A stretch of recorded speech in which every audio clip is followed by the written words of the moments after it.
E aí, seus lindos, tudo bem com vocês? Vamos bater um papo de boteco aqui, fazer uma conversa de homem sobre mulher. E assim, gente, permitam-me informalidade e permitam-me falar sobre coisas como se a gente fosse amigo próximo mesmo e estivesse fofocando. A gente que é homem, a gente tem esse péssimo defeito de não falar a respeito de sentimentos e de não trocar experiências. Você já percebeu como roda de homem é sempre assim, pra dizer quantas você pegou, quantas você comeu, de que jeito que você enganou, otária? E às vezes você tá apaixonado pela menina. Eu sei porque eu já tive a idade de vocês também.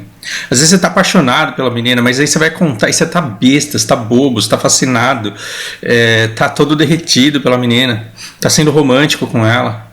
Aí você volta, encontra seus amigos, e aí, como que foi? Aí você fala da maneira mais escrota possível, você fala que você pegou, que ela caiu no seu chaveco furado, como se a menina fosse otária mesmo. Tem um problema na nossa cultura e a gente acha que romantizar é feio, a gente acha que para homem ter bons sentimentos é um negócio feio. Inclusive, inclusive a maneira como a gente tem determinada cultura acaba influenciando a forma como as mulheres se colocam e vice-versa. O comportamento do homem ele é completamente moldado pelas expectativas das mulheres também, embora isso seja difícil enxergar esse tipo de coisa. Quando você olha para uma sociedade fora, fica mais fácil. Por exemplo, você sai perguntando para os japoneses assim, que tipo de mulher você gosta?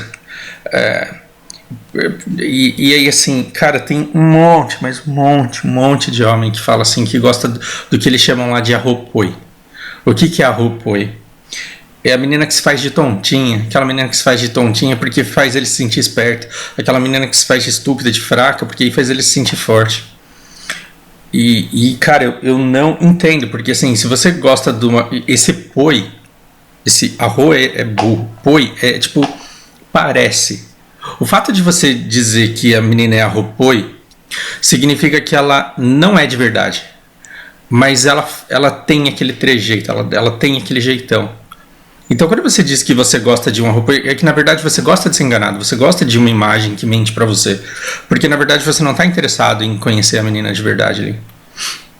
E aí, qual a consequência disso? Você tem um monte de japoneses cuja feminilidade está baseada justamente nesse comportamento meio idiota, meio infantil, meio anime. E isso me dá coceira. E eu entendo que um monte de gente possa adorar isso e que bom, né? Que as pessoas gostam de coisas diferentes. Só que aí você vai descobrindo níveis em camadas, assim. A menina parece estúpida, aí você vai conseguindo intimidade, aí você vê que tem um lado que não é tanto, mas aí você vê que dentro desse lado que não é tanto, ainda tem um pouquinho que é pra você não perder completamente o interesse nela. Aí, é frustrante, cara. Conhecer japoneses, na minha experiência pessoal, era sempre uma coisa bastante frustrante. Porque parecia que quando a pessoa finalmente confiava em você, ela mostrava um lado, mas aquele lado ainda tinha uma ressalva, ainda tinha alguma coisa que guardava, porque ela queria manter viva em você uma determinada imagem. E assim, como é difícil a gente se desnudar de todas essas camadas de máscaras sociais que a gente veste. Quando você olha para uma sociedade de fora, é mais fácil do que na sua. Na sua, você se deixa enganar por essas máscaras sociais, porque na verdade você não entende muito delas. Eu não sei nem por que eu estou falando disso. Desviei completamente do assunto, que na verdade eu ia começar a falar sobre chaveco. Ainda sobre o meu papo com o meu amigo, a gente estava falando sobre o chaveco, como a gente vai melhorando ao longo do tempo, como que você se aproxima, como que você conversa, e aí sem treinar você percebe que você na verdade consegue, e aí assim, é impressionante como a gente não conversa abertamente sobre esse tipo de coisa. E se você é um jovem gafanhoto que é tímido, que tem dificuldade de se relacionar, que tem vontade de se aproximar das pessoas e começar um papo, eu vou te contar aqui 4 histórias curtas que talvez façam você se sentir um pouco mais confortável. Quando eu comecei a fazer cursinho, eu estava me preparando para a prova e eu vi assim todo mundo cagando, se borrando de medo do dia da prova.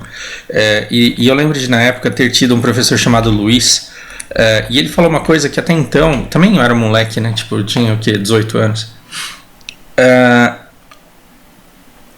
Ele falou uma coisa que pouca gente na sala prestou atenção, mas que mexeu bastante comigo. Ele falou assim, olha, você tem que dar graças a Deus se a prova estiver difícil. Se a prova estiver difícil, vai estar difícil para todo mundo. Se estiver difícil para você, vai estar difícil para todo mundo. E você não tem que ter medo da prova. Porque a prova é uma grande oportunidade de você mostrar para as universidades tudo aquilo que você sabe. Então o problema não é a prova. O problema do vestibular não é a prova em si. O problema é você chegar no dia da prova sabendo mais do que os outros e estando bem para fazer a prova. Cara, isso, assim, é como se abrisse um... O que é um... Tô começando a falar o idioma da Lária. Convivência é um negócio sensacional. É como se abrisse meus olhos e eu falasse, cara... Realmente, eu não tenho que ter medo da prova, eu tenho que saber mais do que os meus coleguinhas, porque se eu souber mais do que os coleguinhas, se a prova estiver fácil, eu vou acertar tanto quanto eles, e não vou vacilar naquelas que eles vão vacilar porque eles não estudaram tanto quanto eu. E o que não acontecia, né? Porque eu não estava no cursinho, estava mais para namorado que para estudar. E se a prova estiver difícil, melhor ainda, porque aí eles vão errar as difíceis, e aí se eu estudar mais, eu vou acertar as difíceis, e aí eu passo. E isso eu não esqueci nunca mais, que assim, a prova é uma grande oportunidade que você tem para mostrar o que você sabe. E que você, para fazer uma boa prova, você não precisa de sorte no dia da prova. Você tem que estar bem para fazer a prova, é claro. Mas para você ir bem na prova, você tem que saber. Como que a gente liga isso com a segunda prova? Com a segunda história? Uma vez me perguntaram assim, no Japão, né? Eu não entendo por que brasileiro cola na prova. Isso na escola, os brasileiros que iam na escola. Eu não entendo por que você cola, porque se você colar, o significado da prova ele é perdido, não é? Então, olha a cultura. A gente veio de uma estrutura em que você ia, escutava um professor, não entendia nada do que ele falava, mas... E aí voltava para casa. Eu não estou falando de agora, talvez agora seja diferente. Mas se você voltar na nossa história umas 3, 4 gerações para trás, quando você pensa no seu avô, voltando para casa na escola e perguntando para o seu bisavô o que era aquilo, o que era o diâmetro da Terra, o que era, né, o que era Bhaskara. O bisavô nasceu na roça, cresceu na roça, ele não sabe o que é aquilo. Ele falava, você não vem me perguntar nada não, porque sua obrigação é estudar, seu moleque. E não me traz nota boa não, para você ver se não te senta a mão na cara. Por quê? Porque eu, na sua idade... Isso é de discurso de família brasileira. Eu, na sua idade, eu não tive a oportunidade de poder ir para a escola do jeito que você foi. Eu tinha que trabalhar na roça desde pequeno. E você não tem que trabalhar na roça. A sua única obrigação é estudar. Então, no mínimo, me traga boas notas. E aí a nossa educação ela foi arruinada porque você vai para a escola para enganar na prova. Você vai para enganar na prova, para roubar, porque você não entendeu porra nenhuma, não tem quem te explique. Aí na prova você cola, volta para casa e com aquela nota você não apanha. Você fala, fiz o meu papel. E aí o ano inteiro passa e você não aprende porra nenhuma. Desculpa, eu tô falando muito palavrão ultimamente. E pro japonês, não. Na escola, quando os japoneses voltam para casa, eles não apanham porque eles tiram nota ruim. Mas a família quer que ele tenha conhecimento. Então a família quer que ele aprenda os kanjis daquela idade, que aprenda aquelas contas daquela idade. E aí ele estuda. Não estou falando que a vida do aluno japonês é fácil, tá? Muito pelo contrário. Mas aí quando ele vai para a prova, ele descobre aquilo que falta ele aprender e aquilo que ele não aprendeu direito. E aí ele volta para casa e estuda de novo. E ele vai lá e faz a prova de novo.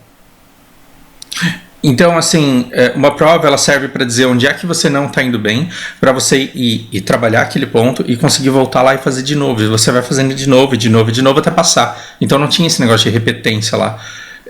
Então tem o lado positivo e negativo. O lado negativo é que se você perde o fio da meada no começo da sua trajetória no Japão, você já se lasca e aí você não se torna mais competitivo. Sua vida vai ser muito mais difícil. Mas a gente não está aqui para falar sobre o Japão. Entenda que, assim, colar na prova faz com que a prova ela perca o sentido. Logo, dar aquele migué na entrevista ou dar aquele migué no chaveco também é ruim para você. Porque se você cair no azar de ser contratado sem ter a qualificação para vaga, se você cair no azar de fingir para a menina ser uma coisa que você não é, a hora que a empresa e a mulher descobrir que você não é aquilo que você mentiu ser, você tá lascado, você não vai conseguir sustentar aquela posição. Eu já fiz muitas entrevistas na minha vida. E aí uma coisa que eu aprendi era conquistar a confiança da entrevistada e dizer para ele, a pior coisa que pode te acontecer é você enganar a empresa e convencer eles de que você tem inglês fluente, na verdade você não tem. Porque se você engana a empresa e prova para eles que você tem inglês fluente e na verdade você não tem, você vai ser colocado numa reunião com um monte de estrangeiros e depois você vai ter que dizer para sua empresa o que foi que aconteceu nessa reunião. E se você não souber, ou se você trouxer informações erradas, se você apresentar informação desencontrada, você vai tomar o pior tombo que você pode imaginar na sua vida. E aí as pessoas falavam, né, mudava completamente a postura ali. Então eu falava, eu preciso te tranquilizar e de alguma forma eu preciso distrair de você tudo aquilo que você conhece para apresentar para a empresa da melhor forma que eu puder. E aí a pessoa ela refletia um pouco sobre aquilo e falava, caraca. E aí ela começava a ser mais honesta comigo. Porque quando eu dizia para ela assim, olha, você precisa me mostrar tudo que você sabe, que eu vou tentar vender tudo que você sabe da melhor forma que eu puder sem mentir. Ou seja, eu vou falar, esse cara ele fala tudo errado, mas fala, ele entende pouco, mas entende, ele consegue escrever, ele comete um monte de erro, mas ele escreve. Então, quando eu preciso avaliar isso e eu vendo da melhor maneira possível, mas daquilo que é verdade, e tento vender da forma mais positiva possível a forma que é verdade, se a empresa aceitar ele naquele nível, ela vai desenvolver ele a partir daquele nível, vai ter paciência para esperar para ele melhorar. Agora, se eu vender esse cara com o inglês acima do que ele tem, ele pode levar um tombo muito grande. Se ele estiver nervoso, mas tão nervoso ao ponto de não conseguir falar bom dia para mim em inglês, aí eu não vou conseguir vender tudo que ele sabe da melhor forma possível. Fausto, o que isso tem a ver com o Chaveco? Tem tudo a ver com o Chaveco. Não acredito que você não entendeu ainda. Duas coisas horríveis podem acontecer com você na hora da entrevista. Ou você mentir e convencer o outro de que você fala mais do que na verdade você fala. Ou então você pode ficar tão nervoso ao ponto de não conseguir provar ou mostrar ou evidenciar aquilo que você de verdade sabe. No Chaveco é a mesma coisa. Não tem Chaveco errado. Você tem que... Quando a mulher aceita sair com você e vocês vão conversar, ela vai ter a chance dela de te mostrar quem ela é, e você vai ter uma chance de mostrar a ela quem você é. Se você é tímido e ela gosta de extrovertidos, se você é extremamente extrovertido e ela tem tesão por tímido, não vá no encontro tentando agradar a pessoa. É a pior coisa que você pode fazer. Quando a gente é adolescente, a gente não sabe bem quem a gente é, então a gente quer agradar todo mundo.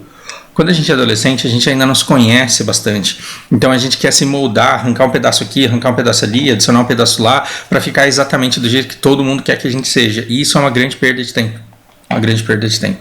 A maior missão é você descobrir quem você é, exatamente quem você é, e conseguir projetar exatamente quem você é. Porque aí você vai atrair pessoas que gostam daquilo.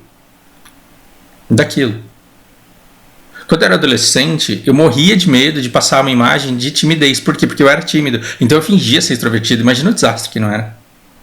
Depois eu comecei a me transformar numa pessoa mais extrovertida. E assim, quando eu comecei a ver que eu não precisava emitir uma imagem diferente daquilo que eu era, porque eventualmente, dando tiro para do lado que me interessava, eu acabava encontrando pessoas que gostavam de mim exatamente com aquela natureza, e que era mais fácil viver com uma pessoa sendo quem eu era e não continuando fingindo ser quem eu não era. Eu percebi que não tem essa de ganhar ou perder no Chaveco, tem essa de dar a sorte de encontrar uma pessoa que tem uma compatibilidade igual com a sua. Então, a pior coisa, o que pode te tornar uma pessoa horrível de Chaveco mesmo, é você não saber quem você é, não saber aquilo que você quer mostrar, e você quer mostrar qualquer coisa desde que a outra pessoa goste daquilo que você está mostrando. Esse é o pior chavequeiro do mundo, e ele vai se dar invariavelmente mal, sempre. Sempre, porque a primeira coisa que a mulher vai olhar pra ele vai falar, esse daí não sabe nem quem ele é, não tem nem personalidade, não tem nem força, parece que nunca viu uma mulher na vida. E você vai ser simplesmente dispensado e rechaçado. Então é melhor que você aproveite todo esse tempo que você tem para mostrar exatamente o que você é. E se a pessoa não gosta daqueles atributos que você tem para oferecer, a culpa não é sua, a culpa é da incompatibilidade. Então não seja aquele bad loser, aquele mal perdedor que fica falando, mas eu fiquei com tantas expectativas em você e você nem aí, eu te dei mó atenção e você não me retribuiu e não me deu atenção. Não seja. Porque se a pessoa não gostou de você, é melhor que ela fale logo. É melhor que ela fale logo. Por quê? Porque você desencana dessa pessoa e segue a vida e segue adiante. Então, você tentar mostrar que você é quem você não é, pode ser horroroso, porque depois a durabilidade dessa sua relação pode depender de uma encenação que você não vai aguentar fazer pro resto da vida. Acredite em mim, cara, a vida 2 é muito difícil. E a paixão inicial, ela passa. A paixão não passa de 6 meses. Você começa com aquela paixão, você quer o tempo inteiro, você vive pela pessoa. Passou o 6º mês, o negócio cai. E a partir daí você tem que ter construído alguma coisa para conseguir conviver bem com a pessoa. Então, depois do 6º mês, começam a pesar aquelas diferenças. Puta, ela adora comida japonesa, eu odeio comida japonesa do Brasil. Então, assim, um fim de semana bem aproveitado para ela num rodízio de sushi. Cara, um fim de semana perdido para mim é comer esse negócio que eu não acho graça. O relacionamento, ele não vai acabar por causa de um restaurante. Mas é uma pedrinha a mais que vai colocar ali, que somada toda incompatibilidade, você vai ver que vai ser cada vez mais desgastante continuar do lado daquela pessoa. Quando na verdade você mentiu pra ela e disse que adorava sushi só porque ela também adorava e você queria ser uma pessoa agradável pra ser escolhível. Perdeu seu tempo, desculpa, perdeu seu tempo. E aí depois, quando as coisas não derem certo, você vai ficar se culpando. Onde foi que eu errei? Não é porque eu não fui bom o suficiente. Na verdade, a incompatibilidade ela estava ali desde o começo, desde o princípio. Então eu não digo vocês, jovens gafanhotos adolescentes que estão aprendendo como funciona o mundo, porque vocês ainda são muito mutáveis. Conforme vocês forem com o passar dos anos, você vai perceber que você não vai conseguir fugir da sua natureza. E se você é uma pessoa que adora ficar na rua, você vai precisar da rua para viver. Numa pandemia, você vai ficar subindo pelas paredes para poder sair de casa. Se você é uma pessoa que gosta de ficar em casa, você será uma pessoa que vai ficar em casa. Não adianta eu tentar fingir que eu sou o cara da balada e começar a sair todo fim de semana só porque eu quero agradar uma pessoa. Eu não vou conseguir levar isso para a vida. Imagina se eu dou o azar de conseguir casar com uma mulher por quem eu me apaixonei e ela era baladeira e eu menti pra ela e disse que ela era baladeira também. Imagina toda sexta-noite, todo sábado à noite, eu louco pra jogar Hots, eu louco pra jogar BDO, eu louco pra assistir seriado, eu louco pra ver, maratonar canais de YouTube, eu louco pra fazer tudo isso, mas aí eu tenho que sair porque eu falei pra ela que eu sou um cara que gosta de sair. E aí eu vou ficar... Como que eu vou suprimir uma cara de bunda num bar? Durante 6 horas, que é o tempo que o pessoal fica bebendo lá e conversando e dando risada. Como que eu vou fingir que eu tô gostando daquilo pro resto da minha vida? Então você não vai para dar as respostas certas na hora do chaveco. Quando a menina pergunta o que você gosta, você não vai tentar adivinhar aquilo que você tem que responder. Você vai responder para ela aquilo que você gosta. E se ela gosta de uma coisa e você gosta de outra, paciência, vocês podem ser ótimos amigos. Ou então vocês podem ser bons para outras coisas que não um relacionamento eterno. E outra coisa que pode fazer o seu chaveco afundar, naufragar, é você ficar tão ansioso, mas tão ansioso para agradar, porque você tem tantos problemas de autoimagem, você tem tanto problema de segurança, você tem tanto problema de autoconfiança, que você não consegue falar com a pessoa.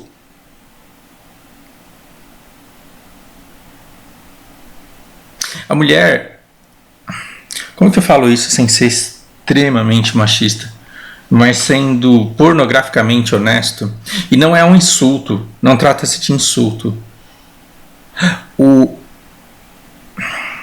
Não posso falar, droga. Já falei isso nesse canal em algum momento, eu acho. A mulher, ela pensa com o cérebro, sim. Mas o que ela pensa com o cérebro é extremamente afetado pelo útero. E antes de você, feminista, querer jogar pedra em mim, dizendo que eu estou chamando de você de máquina reprodutora, eu quero que você entenda o que eu quero dizer com isso. Quando você conversa com uma mulher, você vai ser inconsciente, talvez ela nem saiba disso, mas você será avaliado em questão, em relação a sua competência de ser um bom provedor. E não é provedor para pagar os boletos. Porque uma mulher, ela não precisa só de um cara para pagar os boletos. Daí, se ela tiver um emprego, ela vai lá e paga os boletos dela. Você sempre será avaliado no sentido de se você será um bom parceiro para a vida, um bom companheiro para a vida, se você será leal, se você terá valores. E esses valores, é muito importante que você seja transparente neles, porque você não vai conseguir fingir que você tem. Mas esses valores, eles serão extremamente levados em consideração. As mulheres, elas não são todas iguais. Ainda bem, ainda bem. Né? O que faz com que cada pessoa seja um universo único a ser explorado, conhecido. As mulheres, elas não são todas iguais. Determinados valores, ou você vai ter iguais aos dela, ou você não vai ter. Na época em que eu estava procurando, né, conhecer pessoas, eu conheci uma mulher e assim, eu achei que o problema seria só a diferença de vocabulário, e isso não tem problema nenhum em pegar uma pessoa que tem um vocabulário diferente do meu, um sotaque diferente do meu. Mas aí a gente começou a falar, que tipo de homem você gosta? Eu gosto desses homens que têm presença, eu gosto desses caras que dão chilique, de ataque de ciúme, que faz escândalo, que faz cena. Como isso é muito diferente do meu universo, eu achei que estava brincando comigo. De verdade, eu achei que não era. Depois a coisa mudou e a gente começou a trocar uns áudios para ver se era aquilo mesmo. E era aquilo mesmo. Eu fico surpreso até hoje. Era aquilo mesmo. Ela gostava de cara de presença, cara que demonstra afeto, e a demonstração para afeto na cabeça dela era essa sensação de posse. Então ela gostava de cara que dava escândalo, que arrumava briga no meio da rua porque tinha um cara olhando para ela. E que falava e que impunha respeito, seja lá o que for isso. Falei, cara, não tem nem por que continuar conversando com você. Porque os nossos valores, o que é ser homem para mim, o que é ter presença para mim, é uma coisa completamente diferente de você. E assim, ficamos bem, mas assim, deixamos de considerar qualquer possibilidade de compatibilidade.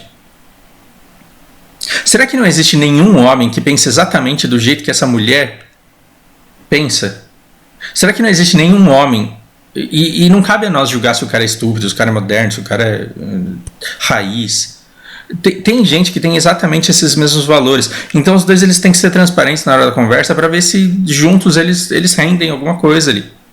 Agora, se numa dessa eu quero conquistar essa mulher a todo custo e eu finjo ter valores que eu não tenho, a minha vida será um inferno. E assim, muito rápido, a gente vai começar a trocar olhares e impressões de desprezo, e vai ser impossível a gente sustentar essa vida a longo prazo. E isso não tem nada a ver com o que eu falei da mulher pensar com o útero e ter aquilo que ela pensa influenciado pelo útero. A gente só quer sexo no começo, e se o sexo for bom, aí a gente continua fazendo, não é assim? Você quer ver se o sexo é bom, se for bom, você continua fazendo e vendo o que dá. E aí a gente começa com o ápice do sexo lá em cima, e às vezes a gente tem até vergonha, né? Puta, como eu gosto de transar com essa pessoa, eu me sinto até mal, porque eu sinto que eu estou usando a pessoa. Nada de errado com isso. Só que aí esse interesse, ele vai, e essa energia, ela vai caindo conforme o carinho, a afeição, a gratidão, a consideração pela pessoa, ela vai aumentando. Então, para que você seja um bom homem, você tem que procurar uma mulher que te desperte o melhor de você ali. Isso é impressão pessoal de Fausto, pelo amor de Deus. Olhando não à luz da filosofia e da ciência, à luz do mundo de Fausto. Você tem que procurar alguém que tenha que possa despertar em você o melhor de você. Alguém que você queira do lado só por estar. É muito importante que você queira alguém com que você possa transar a noite inteira sem trocar uma palavra, mas que também possa passar a noite inteira conversando sem transar. Se você soma esses dois, nossa, você vai querer ficar do lado da pessoa. Aí ela vai extrair o melhor de você e você vai poder corresponder às expectativas dela. Aí ótimo. Só que ainda assim, não basta você ser bom de papo e bom de cama. Ela vai ver, se der uma merda e ela acabar engravidando de você, se você seria um bom provedor, se você tem responsabilidades, se você tem valores, como você trata o garçom, porque como você trata o garçom e como você trata crianças na rua e como você trata mulheres na rua, diz muito a respeito de que marido você será, que pai de menino você será, que pai de menina você será.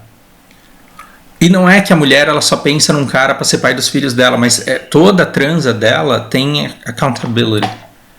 Porra, eu nunca... Toda a transa dela vem carregada de consequências inevitáveis, que para o homem, para a maioria dos homens arrombados que abandona filho, o filho para o homem é abandonável. E a mulher sabe que a criança, que eventualmente ela venha a ter engravidando sem querer, ela não é evitável. Então ela vai procurar sempre em você, desde o primeiro encontro, traços de... se você seria não só um bom provedor pagador de boletas, mas se você seria um bom modelo de homem na sociedade, para ser um modelo de pai para essa possível criança. E que vida você estaria disposto a oferecer a essa família. E se você teria os recursos necessários para prover, porque não basta ter vontade, tem que ter competência também. Tem que ter competência. Logo, o caminho mais curto para você ser muito bom de fazer uma prova numa universidade é você desenvolver o conhecimento em todas as matérias que esse vestibular pede. Vestibular, palavra de velho. Se você aprender português, inglês, espanhol... Não. Se você aprender português, inglês, matemática, física, química... Se você aprender tudo isso, você vai ser bom para qualquer faculdade, para qualquer vestibular. Então, a melhor maneira de você ser bom para aquele vestibular ali é você aprender. Então, se você quer ter um bom chaveco, a melhor coisa que você faz, de verdade, siga esse conselho do fundo do coração, assim, do tio, conselho de um homem de 40 anos, cara. Torne-se uma pessoa melhor. Torne-se uma pessoa melhor. Se você desenvolver consciência social, consciência política, consciência moral, ética, se você se tornar uma pessoa melhor, se você souber lidar com crianças, com animais, se você tiver senso de justiça, se você tiver senso de responsabilidade, se você não for uma pessoa inconsequente, se você tiver toda essa responsabilidade, mas sem ser um monge chato pra cacete também, se você souber usufruir o melhor da vida, se você souber ser intenso, todas essas coisas, quanto melhor pessoa você for, maior chance você tem de, numa conversa, ser extremamente, pornograficamente sincero, mostrar exatamente quem você é e a pessoa se encantar com a pessoa que você é. E aí não vai ser a palavra certa, vai ser você ter se tornado uma pessoa boa. Entende a diferença? Não existe esse negócio de palavra certa, porque se o Henry... Como que é o nome daquele cara lá? O Superman? É Henry Cavill, alguma coisa assim. Imagina se a gente pede para esse cara escrever um livro de cantada. Das cantadas que dá certo quando ele chaveca as meninas. Cara, o chaveco, a gente é escolhido por inúmeros fatores, porque a gente é escolhido pela mulher. E a gente é escolhido por inúmeros fatores que incluem o chaveco, mas não é só ele. Tem a sua apresentação, tem a sua linguagem corporal, tem aquilo que você apresenta, tem o ambiente que você cria, tem uma série de coisas que não envolvem apenas o chaveco. O chaveco é um dos elementos e ele vai revelar alguma coisa sobre você. Mas às vezes você é escolhido que você não precisa nem falar. Você não precisa nem falar para a pessoa estar interessada em você. E às vezes não importa o que você diga, não vai funcionar. Não vai funcionar. Eu tenho que encerrar agora porque tenho aula. Esse vídeo foi patrocinado pelo Gabriel, que estava com dor de cabeça e não pode fazer aula dele. E depois a gente vai ter que, nesse papo de homem que a gente está tendo aqui, falar sobre os efeitos da pornografia no nosso chaveco. Isso é absurdamente importante. Eu espero que vocês me acompanhem aí nessa conversa que a gente vai ter. Ok? Por hora é isso. Grande abraço. Até a próxima.